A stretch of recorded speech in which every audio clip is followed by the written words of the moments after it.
আপনারা জানেন কয়েকদিন আগেই একটা অডিও টেপ আমাদের সামনে এসছে, যেখানে শোনা যাচ্ছে যে আরজি করের যে তরুণ ডাক্তারকে ধর্ষণ করে খুন করা হয়েছে তার মৃত্যুর খবর তার বাবা মাকে ফোন করে দেওয়া হচ্ছে। আরজি করের অ্যাসিস্ট্যান্ট সুপার পরিচয় দিয়ে একজন ফোন করে দিচ্ছেন। আমি যাই হোক, এই প্রসঙ্গে আসার আগে আর একটা কথা আপনাদেরকে বলি, মানে একদম ঘটনাক্রমে প্রথম যখন আরজি করের ঘটনাটি ঘটলো এবং তারপরে কলকাতা হাইকোর্ট কেসটাকে সিবিআইকে দিল, সুপ্রিম কোর্ট কেসটাকে সুয়োমোটো ওনাদের হাতে দিলেন এবং প্রথম দিন যেদিন সুপ্রিম কোর্টে এটাকে নিয়ে হিয়ারিং হলো, আপনারা জানেন আমাদের রাজ্যের সরকার কপিল সিব্বল সহ 21 জন উকিলকে সুপ্রিম কোর্টে দাঁড় করিয়েছে।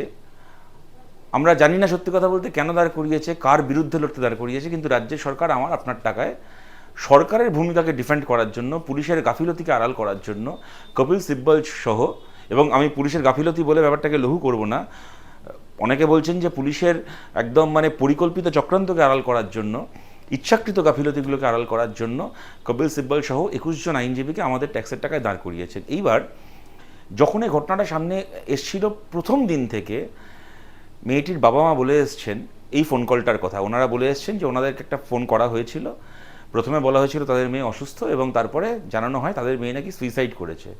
তখন তৃণমূল কংগ্রেসের মুখপাত্ররা এমনকি এই ইঙ্গিত করেছে, আমার সাথেই তৃণমূলের এক মুখপাত্রের এবিপি আনন্দে তর্ক হলো, আমি যখন এই প্রসঙ্গটা তুলি তখন তিনি পরিষ্কার বলেন যে বাবা মা বলছে ফোন কলটার কথা, এর কি প্রমাণ আছে, মানে বুঝিয়ে দিলেন যে বাবা মা বোধহয় মিথ্যে কথা বলছে। কিন্তু এই গোটা ঘটনায় প্রথম ফেক নিউজ হচ্ছে যখন আরজি করের অ্যাসিস্ট্যান্ট সুপার বাড়িতে ফোন করে বলেছিলেন আপনার মেয়ে আত্মহত্যা করেছে।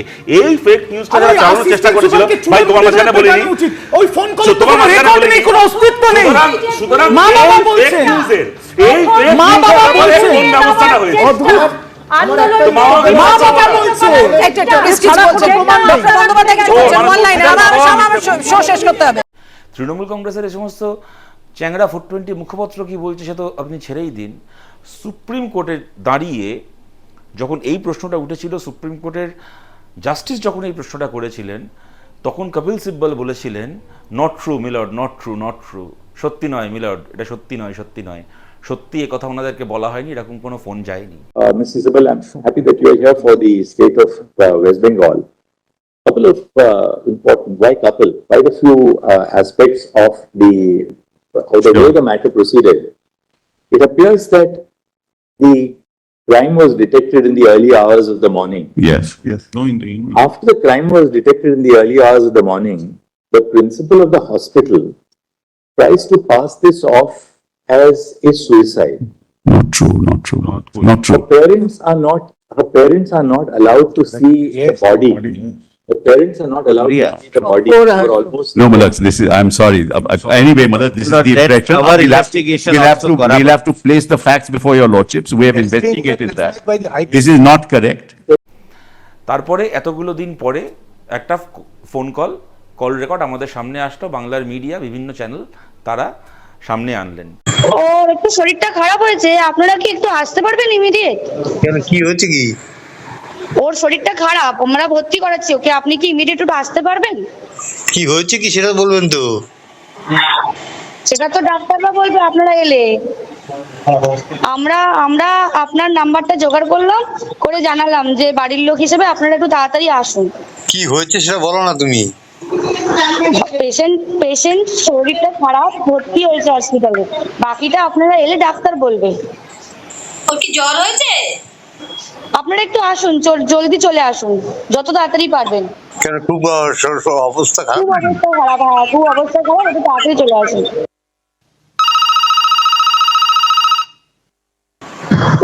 ওনার অবস্থা খুবই খারাপ, আপনি যতটা তাড়াতাড়ি পারবেন চলে আসুন।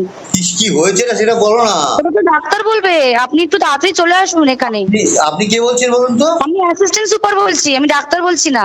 ডাক্তার নেই হবে কেউ? আপনার মেয়েকে আমরা এমার্জেন্সিতে নিয়ে এসেছি, আপনারা আসুন, এসে যোগাযোগ করুন। ও কি হয়েছিল কি? ও তো ডিউটিতে ছিল। আপনারা জলদি চলে আসুন যতটা তাড়াতাড়ি পারবেন। উনি সুসাইড করেছেন হয়তো, বা কিছু মারা গেছেন। পুলিশ রয়েছেন, আমরা হসপিটালে সবার সামনেই রয়েছি, ফোন করছি।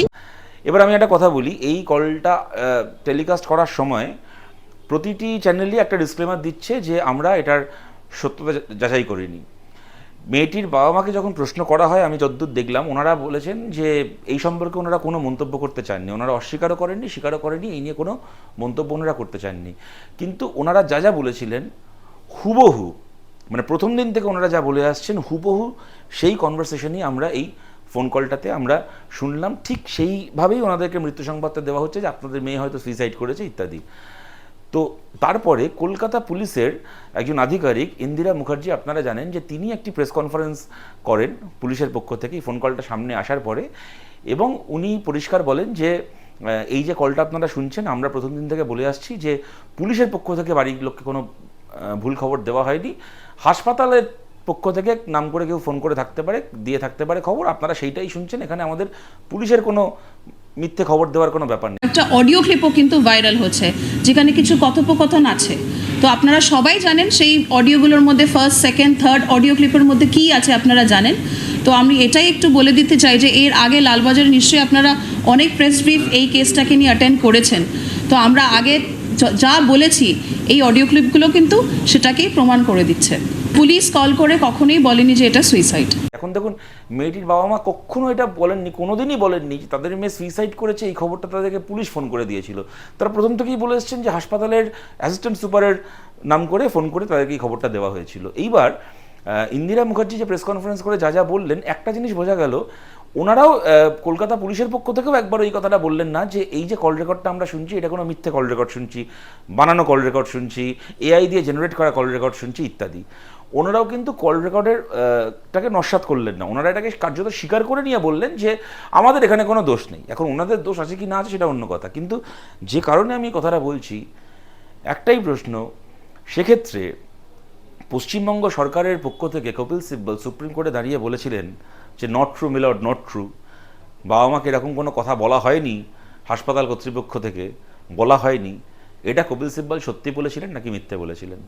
It appears that the crime was detected in the early hours of the morning. Yes, yes. No, in the evening. After the crime was detected in the early hours of the morning, the principal of the hospital tries to pass this off as a suicide. Not true, not true, not true.